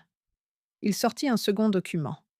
« Je parle de la police d'assurance vie numéro 70 du Tibet, souscrite auprès de la compagnie AXA il y a 6 mois. » Je vis les sourcils de Julien se froncer. « Quelle assurance ? » ?»« Une assurance sur la tête de votre mère, Madame Céleste de Valois, » précisa le commissaire. « Montant du capital décès, 2 millions d'euros. Bénéficiaire unique en cas de décès accidentel, Madame Chloé de Valois. » Le silence revint, Plus terrible encore, je regardais mon fils. Je vis l'instant précis où son cœur se brisa. Il ne savait pas. Il savait pour les dettes. Il savait pour le plan de la maison de retraite. Il savait qu'ils allaient me voler, me dépouiller, m'enfermer. Il était un voleur, un lâche et un fils ingrat. Mais il n'était pas un meurtrier. Il ignorait que sa femme avait mis un prix sur ma tête. Il se tourna vers Chloé, lentement, comme un automate. 2 millions, souffla-t-il. Tu as pris une assurance sur maman? Chloé recula, acculée contre le buffet Henri II. C'était une sécurité, cria-t-elle, perdant tout contrôle. C'était pour nous, pour payer la maison. Tu es incapable de nous sortir de la merde, Julien. Tu es un raté. J'ai dû tout gérer. Tout. En la tuant? La voix de Julien se brisa. Tu allais la tuer pour 2 millions? Elle a 70 ans, hurla Chloé, son visage déformé par une rage laide et pure. Elle me pointa du doigt, son ongle manucuré comme une griffe. Elle a vécu sa vie. Elle est assise sur une fortune et elle nous regarde couler. Elle ne nous donne rien. Rien. C'est de l'égoïsme pur. Elle mérite ce qui lui arrive. C'était l'aveu. Brutal, sans équivoque. Devant témoins, devant la police. Menottez-la, ordonna sèchement Delorme.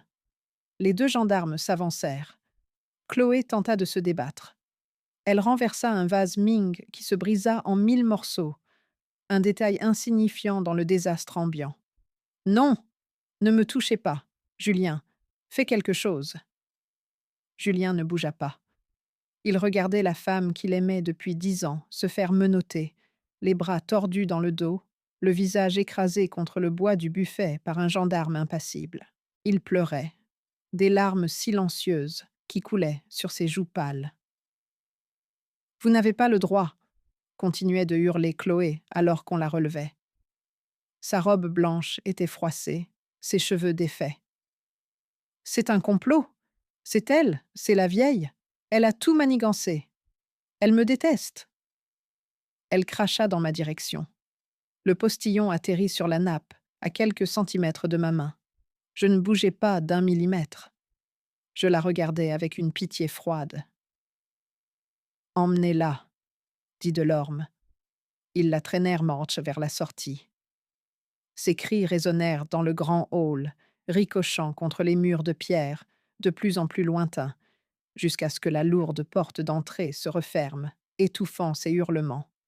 Le calme revint, mais c'était le calme d'un champ de ruines après un bombardement. Le commissaire Delorme resta un instant. Il me regarda, puis regarda Julien, qui était toujours debout, les bras ballants, le regard vide. « Madame de Valois, » dit Delorme avec douceur, « nous avons besoin d'une déposition formelle, mais je pense que cela peut attendre demain matin. Je vais laisser un officier devant la grille pour la nuit. » « Merci, Pierre, » dis-je. « Merci pour votre discrétion. »« Et pour monsieur ?» demanda-t-il en désignant Julien du menton. « Monsieur reste ici pour l'instant, » répondis-je. « Nous avons des choses à nous dire. Il ne fuira pas. » Delorme hocha la tête. « Je lui ai pris son passeport, par précaution. Il sera convoqué demain à 9 heures au commissariat pour complicité et non-assistance à personne en danger, ainsi que pour les délits financiers. Mais pour ce soir, je vous le laisse. » Il me salua respectueusement et sortit, fermant les doubles portes derrière lui. Nous étions seuls, mère et fils, victimes et complices. La lumière de l'après-midi déclinait, allongeant les ombres dans la salle à manger. Les restes du homard étaient toujours là, obscènes dans leur luxe inutile. Julien se laissa tomber sur sa chaise, lourdement, comme si ses jambes ne pouvaient plus porter le poids de sa honte. Il cacha son visage dans ses mains, et un sanglot rauque, terrible, s'échappa de sa gorge. Je restai assise, droite, impériale. Je ne ressentais aucune joie, aucun triomphe, juste une immense fatigue et une douleur sourde dans la poitrine, là où battait mon cœur de mère. J'avais gagné la guerre, j'avais sauvé ma vie et ma fortune. Mais en regardant l'homme brisé en face de moi, je savais que j'avais perdu mon fils, bien avant ce soir. Regarde-moi, Julien, dis-je. Il secoua la tête, refusant de lever les yeux. Regarde-moi, tonnai-je, frappant la table. Il leva lentement son visage baigné de larmes. C'était le visage d'un homme qui venait de voir son monde s'effondrer et qui réalisait qu'il avait tenu la masse qui avait frappé les fondations. Maintenant, dis-je doucement, nous allons parler. Et pour la première fois de ta vie, tu vas me dire la vérité. Le silence qui retomba sur la salle à manger n'avait plus rien à voir avec la quiétude. C'était un vide sidéral, un trou noir qui aspirait l'oxygène. Les portes s'étaient refermées sur la police et sur Chloé, emportant avec elle le bruit et la fureur, nous laissant seuls, Julien et moi, au milieu des décombres de notre famille. Julien était toujours affalé sur sa chaise, le visage enfoui dans ses mains, ses épaules secouées de spasmes. Il pleurait comme l'enfant qu'il avait été, celui qui venait se cacher dans mes jupes quand il avait cassé un vase. Sauf qu'aujourd'hui, le vase était ma vie, et il était irréparable. Je restais un long moment à l'observer. Je cherchais en moi une étincelle de pitié, un reste d'instinct maternel qui me pousserait à me lever, à le prendre dans mes bras, à lui dire que tout irait bien. Je cherchais profondément. Je ne trouvais rien, rien que de la cendre froide. Je pris une gorgée d'eau pour éclaircir ma voix. « Arrête de pleurer, Julien, » dis-je. Ma voix était calme, sans timbre, terrifiante de neutralité. Les larmes ne te sauveront pas cette fois. Il releva la tête. Son visage était bouffi, rouge, méconnaissable. De la morve coulait de son nez. Il n'avait jamais paru aussi pathétique, ni aussi faible. « Maman, je te jure, je ne savais pas pour le poison. Je ne savais pas qu'elle allait faire ça. Tu dois me croire. »« Je te crois, » répondis-je. Il écarquilla les yeux, une lueur d'espoir insensée s'y allumant. « Je te crois, » répétai-je, parce que tu n'as pas le cran d'un tueur, Julien. Tu es un suiveur, un profiteur, mais tu n'as pas le courage de tenir l'arme. C'est pour ça que tu as épousé Chloé. Elle a les tripes que tu n'auras jamais. L'espoir s'éteignit dans ses yeux, remplacé par la honte.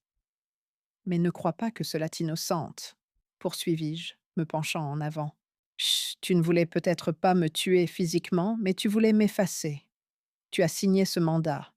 Tu as contacté cette maison de retraite. Tu as planifié ma mort sociale, ma mort civile. Tu voulais m'enfermer dans une chambre dorée et attendre que je crève pour payer tes dettes. Quelle est la différence, Julien, entre me tuer avec une plante et me tuer à petit feu dans un mouroir? On n'avait pas le choix, éclata-t-il, sa voix se brisant. Tu ne comprends pas. Les huissiers, la banque, ils m'appelaient tous les jours. On allait tout perdre. La maison, les voitures, notre statut. On était au bord du gouffre. Et tu n'as pas pensé à venir me voir? Demandai-je doucement. Je suis ta mère. J'ai vendu mon entreprise pour 35 millions. Tu ne t'es pas dit, une seule seconde? Je vais avouer à maman que j'ai fait des bêtises. Elle va crier, mais elle va m'aider. Il baissa les yeux, fixant la nappe blanche, immaculée. Je ne pouvais pas, murmura-t-il. Pourquoi? Parce que j'avais honte. J'avais honte d'avoir échoué. Tu as toujours tout réussi, toi. L'entreprise, papa, tout. Moi, je n'arrivais pas à suivre. Chloé voulait cette vie. Elle voulait les voyages, les bijoux.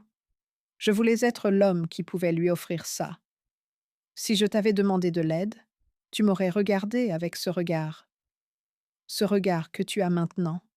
Le regard qui dit que je ne suis pas à la hauteur. Je sentis une pointe de douleur, aiguë, précise. Avais-je été si dur? Si exigeante? Peut-être. Mais cela ne justifiait pas le parricide. Alors, pour ne pas affronter mon regard déçu, tu as préféré m'éliminer, résumai-je. C'est d'une lâcheté qui me laisse sans voix. Tu as préféré me sacrifier plutôt que de sacrifier ton ego. Je ne savais pas comment m'en sortir. Et samedi soir? L'interrompis-je. Parlons de samedi soir. Il serait dit. Je t'ai dit que je ne savais pas pour le verre. Je saisis mon téléphone posé sur la table. Je déverrouillai l'écran et ouvris la galerie photo. Manon, ma détective, avait fait du bon travail. Elle m'avait envoyé les clichés pris avec son téléobjectif à vision nocturne. Je fis glisser le téléphone sur la table, jusqu'à lui. Regarde ça. Julien regarda l'écran. C'était une photo granuleuse, mais nette.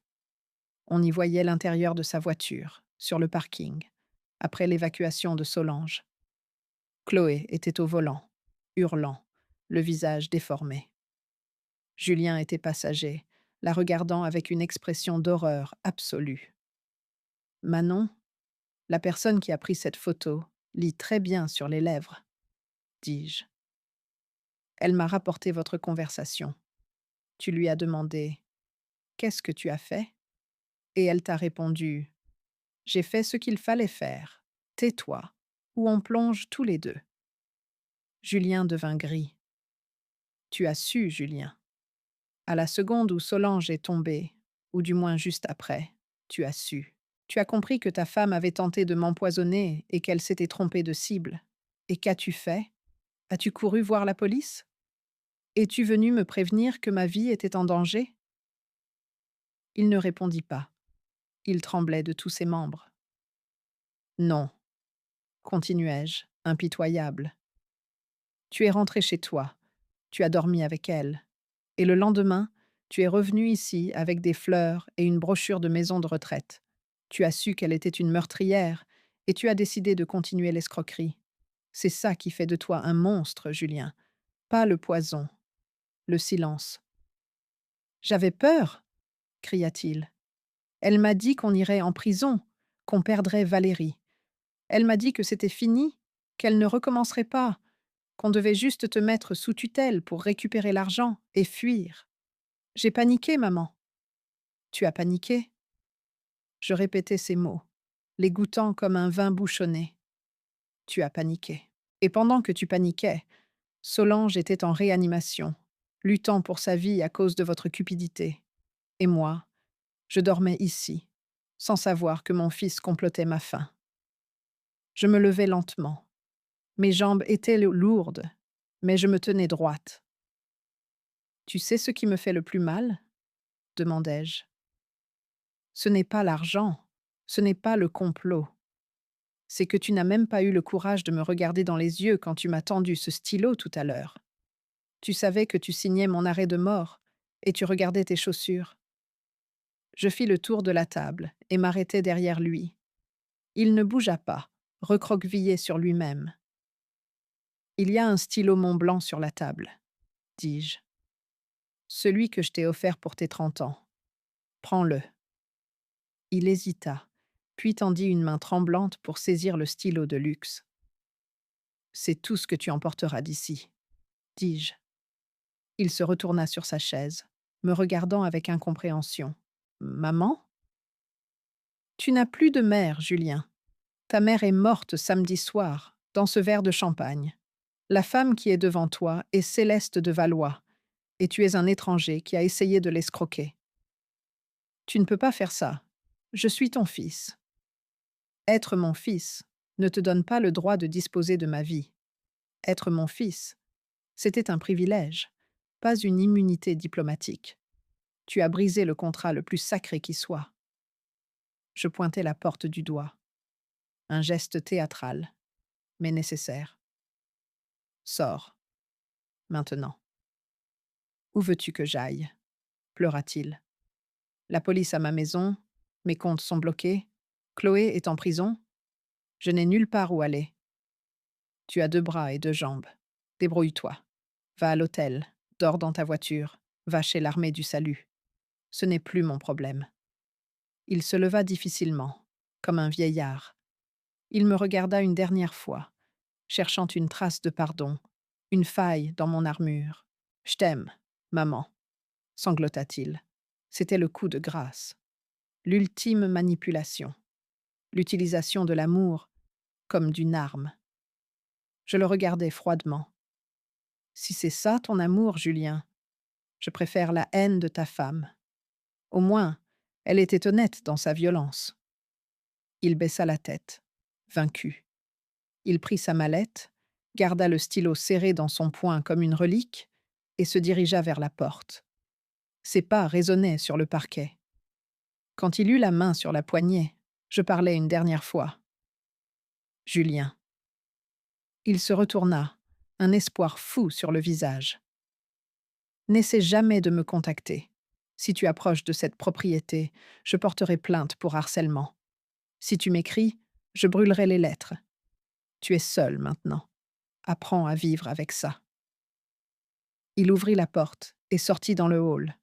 J'entendis la lourde porte d'entrée s'ouvrir, puis se refermer avec un bruit sourd, définitif. Le bruit d'une guillotine. Je restai seul dans la grande salle à manger. Le soleil s'était couché. La pièce était plongée dans la pénombre. Je me rassis à ma place. Je pris ma tasse de thé, désormais froide. Je bus une gorgée. C'était amer. Puis, pour la première fois depuis 3 jours, pour la première fois depuis que j'avais vu cette fiole dans la main de Chloé, je laissai tomber le masque. Je posai ma tête sur mes bras croisés, au milieu de la table immense et vide, et je pleurais.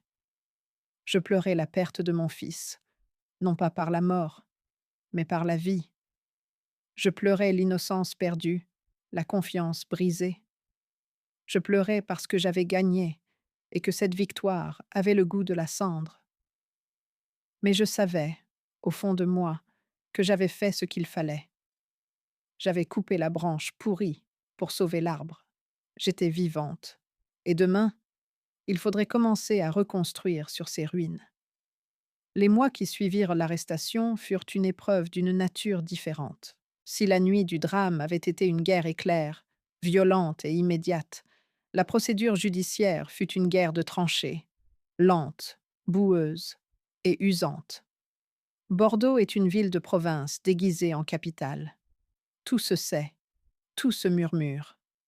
L'affaire de la digitale, comme la presse locale l'avait surnommée avec un goût douteux pour le mélodrame, devint le sujet de conversation favori des dîners en ville. On me regardait avec une curiosité morbide lorsque j'osais sortir. J'étais la mère qui a envoyé son fils en prison. Certains louaient mon courage, d'autres, plus bas, me jugeaient sans cœur. Je les ignorais tous. J'avais appris que l'opinion publique est une girouette qui tourne au vent du dernier scandale. Le procès s'ouvrit 1 an plus tard, en novembre, sous une pluie battante qui lavait les pavés de la place de la République. La salle d'audience était comble. Chloé était dans le box des accusés. La prison préventive l'avait changée. Elle avait perdu sa superbe, ses cheveux étaient ternes, ses racines apparentes, détail trivial, mais qui signait sa déchéance sociale. Pourtant, son regard restait dur, haineux. Elle plaida non coupable jusqu'au bout, tissant un récit invraisemblable où j'étais une belle-mère tyrannique et suicidaire qui avait monté ce coup pour les détruire. Son avocat, payé avec l'argent qu'elle n'avait pas, tenta de salir ma réputation, parlant de ma dureté légendaire en affaires. Mais les preuves étaient accablantes. Les traces de digitaline dans son atelier, l'assurance vie, les recherches Internet sur les poisons indétectables retrouvés sur son ordinateur. Et surtout, le témoignage de Solange. Solange. C'était la première fois que je la revoyais depuis la nuit fatidique. Elle s'avança à la barre, petite chose fragile soutenue par une canne, le visage marqué par les séquelles de l'empoisonnement qui avait failli arrêter son cœur. Elle ne regarda pas sa fille. Elle raconta, d'une voix faible, comment Chloé l'avait manipulée pendant des années, lui empruntant de l'argent qu'elle ne rendait jamais, l'isolant de ses amis. Quand le procureur lui demanda si elle pensait sa fille capable de tuer, Solange pleura. Elle ne dit pas oui, elle ne dit pas non. Elle dit simplement: elle aimait l'argent plus qu'elle ne m'aimait. Ce fut la phrase qui scella le cercueil judiciaire de Chloé. Le verdict tomba 3 jours plus tard. Chloé de Valois, 15 ans de réclusion criminelle pour tentative d'assassinat avec préméditation et abus de faiblesse. Elle accueillit la sentence avec des cris, insultant les juges, crachant sa venin jusqu'à ce que les gardes l'emmènent. Julien, quant à lui, était un fantôme durant le procès. Il avait plaidé coupable pour les malversations financières et la non-dénonciation de crimes, mais ses avocats, que j'avais, dans un dernier geste de pitié maternelle, accepté de financer discrètement, avaient eux réussi à prouver qu'il ignorait le projet d'empoisonnement avant qu'il ne soit commis. Verdict: 3 ans de prison, dont 18 mois fermes et une obligation de soins. Quand le marteau du juge retomba, je ne ressentis aucun soulagement, juste un vide immense. J'avais gagné, mais à quel prix? Mon fils partait menotté vers une cellule de 9 mètres carrés. Ma belle-fille était derrière les barreaux pour une décennie. Et moi, j'étais seule dans mon château. Mais la justice des hommes ne suffisait pas. Il fallait la réparation. Le lendemain du verdict, je me rendis chez Solange. Elle vivait dans un petit appartement en location dans la banlieue de Bordeaux. Chloé avait hypothéqué la maison de sa propre mère pour financer ses délires de grandeur, et la banque l'avait saisie pendant l'instruction. Solange m'ouvrit la porte. Elle avait vieilli de 10 ans. Son appartement était modeste, sombre, rempli de cartons. Céleste, murmura-t-elle, surprise. Je ne pensais pas que vous viendriez. Nous avons survécu, Solange, dis-je doucement. Toutes les deux. Je suis entrée. Nous nous sommes assises sur son canapé usé. Elle m'a servi un thé dans des tasses ébréchées. Je suis tellement désolée, commença-t-elle, les larmes coulant sur ses joues parcheminées. C'est ma fille. C'est ma faute. Je l'ai mal élevée. J'ai créé un monstre. Je lui pris la main. Sa peau était froide, comme la mienne. Non, Solange, nous avons fait de notre mieux. L'avidité est une maladie qui ne vient pas de l'éducation. C'est un cancer de l'âme. Vous êtes une victime, autant que moi. Peut-être même plus. Elle a failli vous tuer, et elle vous a tout pris. Solange baissa la tête. Je n'ai plus rien, Céleste. Elle a vidé mes comptes d'épargne. Je vis avec le minimum vieillesse. Je vais devoir quitter cet appartement. Je ne peux plus payer le loyer. Je vais aller, je ne sais pas, dans un foyer. L'ironie était cruelle. Chloé avait voulu me mettre en maison de retraite pour voler ma fortune, et c'était sa propre mère qu'elle y envoyait par sa cupidité. Non, dis-je fermement. Personne n'ira dans un foyer. Je sortis un dossier de mon sac. Vous savez que la banque a saisi la maison de Julien et Chloé au Chartron? Solange hocha la tête. Oui, c'est terrible. Je l'ai rachetée, annonçai-je. Elle me regarda avec incompréhension. Vous l'avez rachetée? Pour. Pour Julien? Quand il sortira? Je secouai la tête, un sourire triste aux lèvres. Non, Solange. Julien doit apprendre à se reconstruire seul. S'il revient dans cette maison, il retombera dans ses travers. Cette maison est maudite par leur ambition. Je l'ai rachetée pour l'exorciser. J'ouvris le dossier. J'ai créé une fondation hier, la Fondation Solange. J'ai fait don de la maison à cette structure. Nous allons la rénover entièrement. Elle deviendra un refuge de transition pour les femmes âgées, victimes de violences familiales ou de spoliations financières. Des femmes comme nous, Solange. Des femmes qu'on a voulu effacer. Solange porta la main à sa bouche, bouleversée. Céleste. C'est... Je ne sais pas quoi dire. Il y a une condition, ajoutai-je. Je ne peux pas gérer ça toute seule. Je suis trop vieille et trop cynique. J'ai besoin de quelqu'un qui a du cœur. Je veux que vous soyez la présidente d'honneur et que vous viviez sur place, si vous le souhaitez, dans l'appartement de fonction au rez-de-chaussée. Ou je marquais une pause, hésitant pour la première fois. Ou vous pouvez venir vivre au château avec moi. C'est grand, vous savez. Trop grand pour une seule personne. Et je commence à trouver que le silence y est assourdissant. Solange me regarda longuement.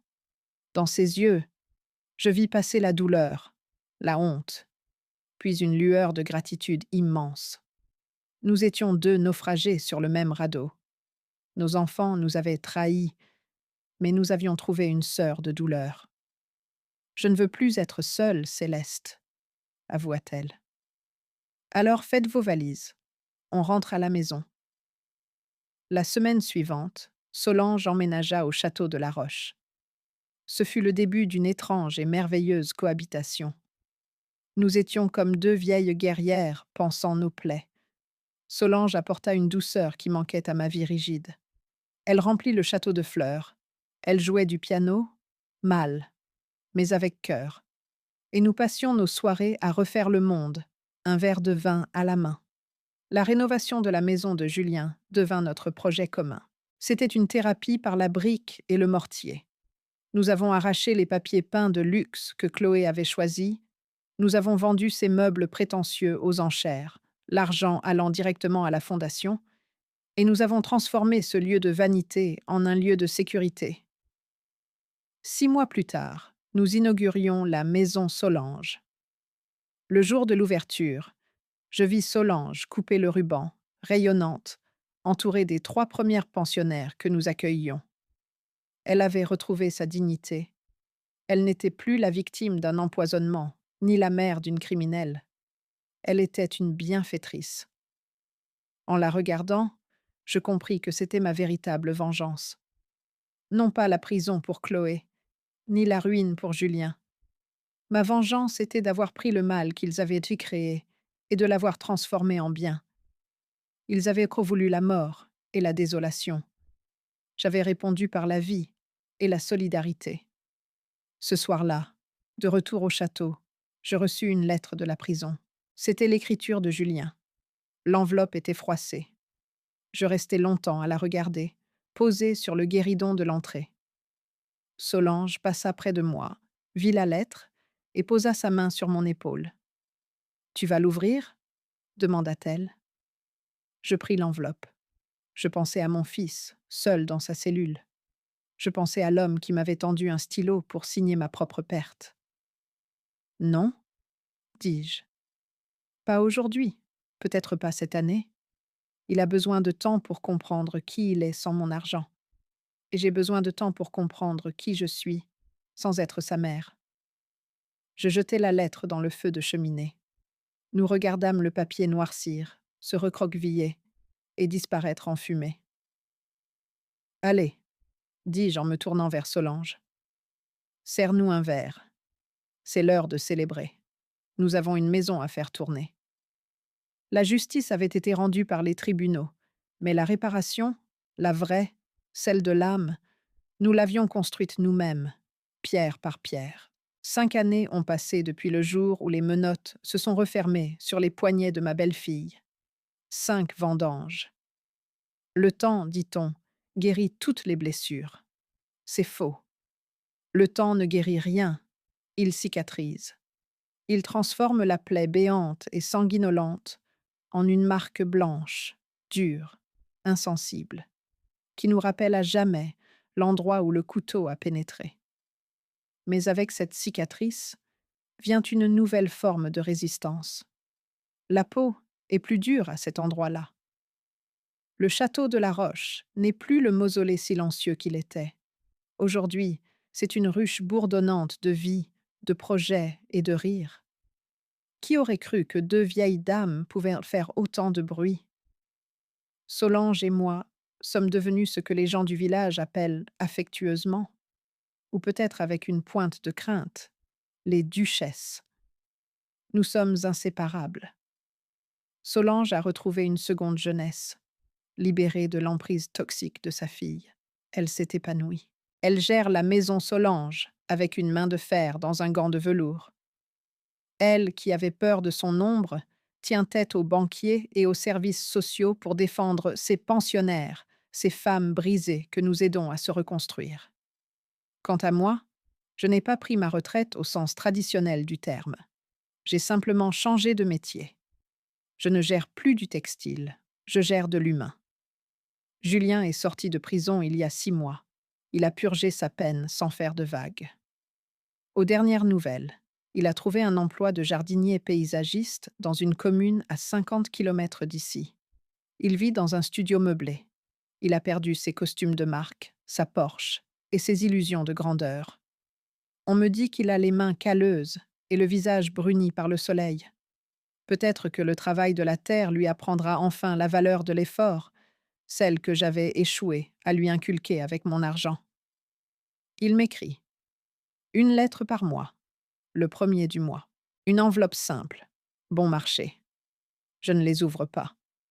Je les classe dans une boîte en fer, dans mon bureau. Je ne les brûle plus. Je les garde.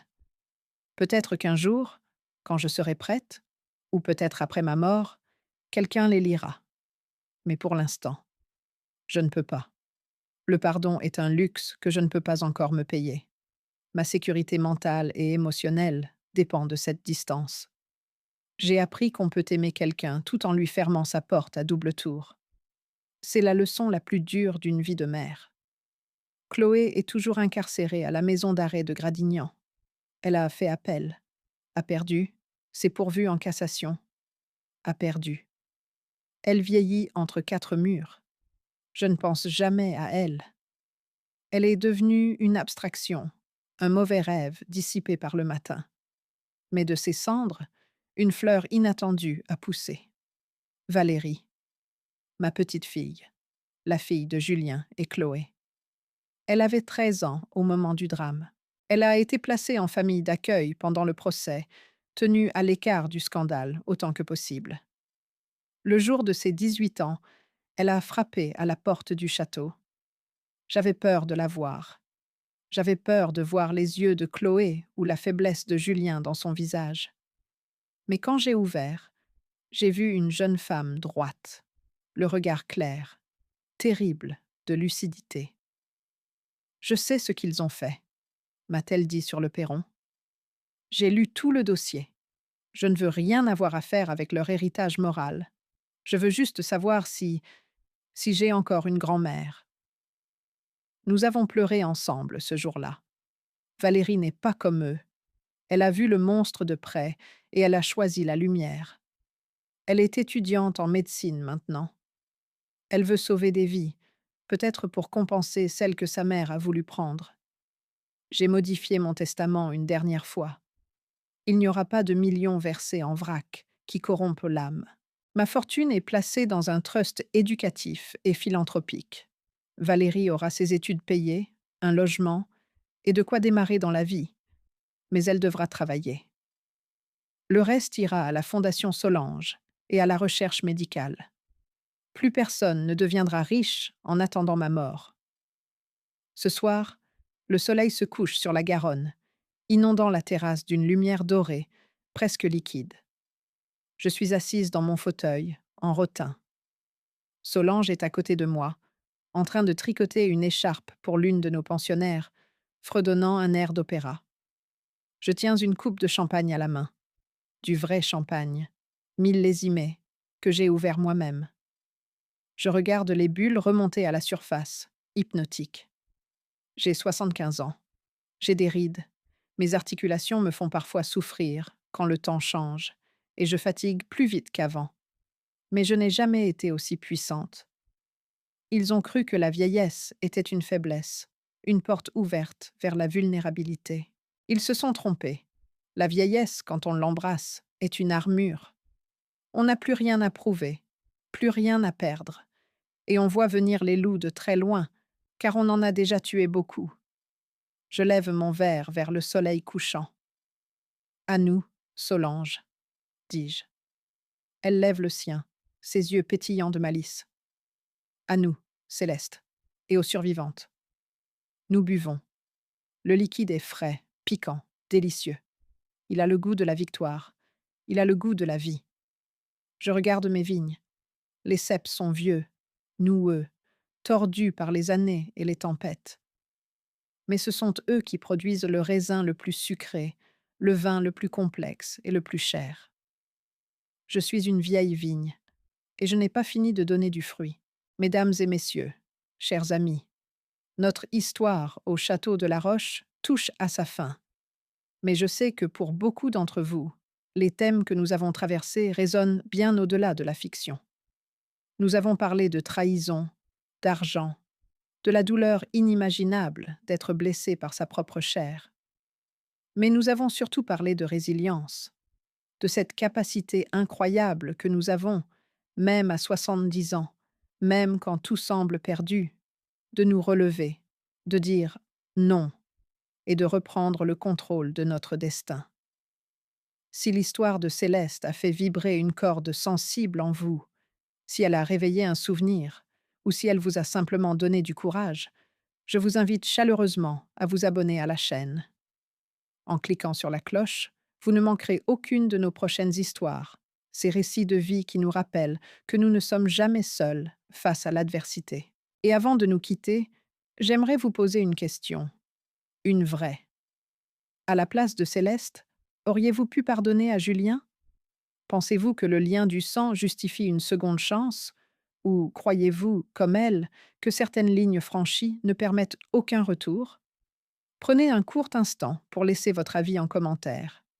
J'adore vous lire, débattre avec vous et voir comment ces histoires vivent à travers vos propres expériences. Et si ce récit vous a plu, n'oubliez pas de laisser un j'aime, le petit pouce bleu.